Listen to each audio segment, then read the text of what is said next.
Eh bien, vous êtes ici aujourd'hui dans l'ancienne gare de Vierve-sur-Viroin, dans l'Entre-Sambre-et-Meuse en Belgique. C'est une très ancienne gare. Elle a été construite le 6 juin 1854. D'ailleurs, le constructeur, un ingénieur anglais, est d'ailleurs enterré dans l'ancien cimetière de Vierve.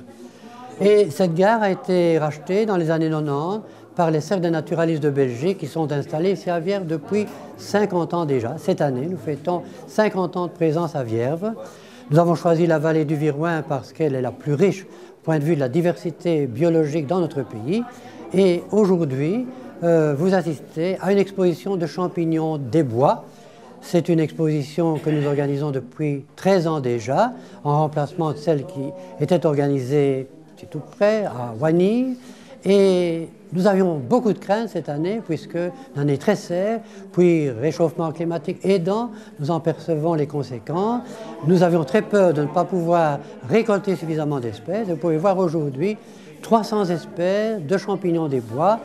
Les nombreux visiteurs s'intéressent bien sûr d'abord à l'aspect scientifique. Nous voulons être une exposition surtout scientifique, mais également, bien sûr, les amateurs de champignons mycophages, ceux qui veulent les manger, doivent apprendre à distinguer les bons des mauvais. Et ça, je peux vous assurer que ce n'est pas une chose facile. Il faut vraiment être extrêmement prudent et vraiment se référer à des gens qui s'y connaissent vraiment, de véritables mycologues. Donc voici une table qui représente un petit peu les russules de nos régions, champignons exclusivement forestiers, puisqu'ils sont associés aux racines des arbres. Le champignon fournit de l'eau et des sels minéraux aux arbres, et l'arbre en contrepartie fournit de la matière organique, les sucres, entre guillemets, qui sont nécessaires à la vie du champignon. Alors, ce sont des champignons très colorés, vous en avez des rouges, des violets, des jaunes, et de nombreuses autres couleurs possibles. Des champignons qui sont pour la plupart non comestibles parce que trop piquants, trop âcres ou trop amers, selon certains. Donc voici la manitue-mouche, un des nombreux champignons toxiques que nous pouvons trouver dans la région. C'est un champignon associé au bouleau ou à l'épicéa. Donc c'est un champignon qui a une écologie assez particulière. Donc champignon toxique, non pas mortel, sauf si consommé à forte dose. Voici un champignon très courant qu'on trouve sur le bois mort, de feuillus essentiellement. Un champignon qui pousse toujours en touffe, avec des lames brunes et qu'on appelle la foliote changeante. C'est un champignon très bon comestible, mais que l'on peut confondre avec un champignon qui pousse exactement dans les mêmes conditions, qui peut se côtoyer d'ailleurs, et qu'on appelle la galère marginée.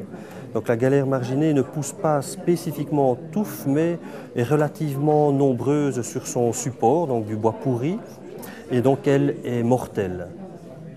Donc voici le coprin chevelu, un coprin très habituel de nos pelouses et bords de chemin herbeux. Lorsqu'il est jeune, comme ici à droite, tout petit, il est excellent comestible. Une fois qu'il est plus grand, qu'il se liquéfie en encre noire, c'est un champignon bien sûr à ne pas consommer. Cette encre noire a servi autrefois à écrire. Donc c'est une encre qu'on peut retrouver sur certains vieux parchemins par exemple. Et juste derrière le coprin chevelu, vous avez un autre coprin qu'on appelle le coprin noir d'encre. Et ce coprin noir d'encre est un champignon relativement connu des alcooliques puisqu'on l'a utilisé comme effet antabuse, donc pour lutter contre l'alcoolisme, étant donné que le champignon consommé avec un verre de vin ou de bière eh bien, cause pas mal de problèmes de santé à celui qui l'a ingurgité. Donc c'est un champignon qui réagit très fort avec l'alcool et donne de graves intoxications pour l'homme. Sur cette table sont représentés différents bolets et genres voisins. Les bolets sont souvent très connus du grand public pour leur comestibilité d'une manière générale. Certains bolets sont malgré tout dangereux, comme le bolet à beau pied, qui est un superbe bolet, avec un pied rouge, avec un réseau blanc au sommet, un chapeau très pâle, donc ce bolet est toxique, de même que l'est le bolet Satan, que nous n'avons pas pu trouver cette année, mais qui existe dans la région sur calcaire et dans des endroits très chauds. Alors, le bolet granulé est un bolet très joli avec des tubes jaunes vifs. C'est un bolet associé au pain, pain sylvestre, pain noir d'Autriche et expressément en région calcaire. Mais se méfier malgré tout de celui-ci, pas en très bon état pour le moment, le bolet amer, qui est un bolet qu'on confond habituellement avec le cèpe de Bordeaux, très connu, excellent comestible, mais les tubes de ce bolet amer sont roses, alors qu'ils sont jaunes à blanc chez le cèpe de Bordeaux. Et donc c'est une différence importante. Le bolet amer mélangé avec le cèpe de Bordeaux gâche toute la casserole.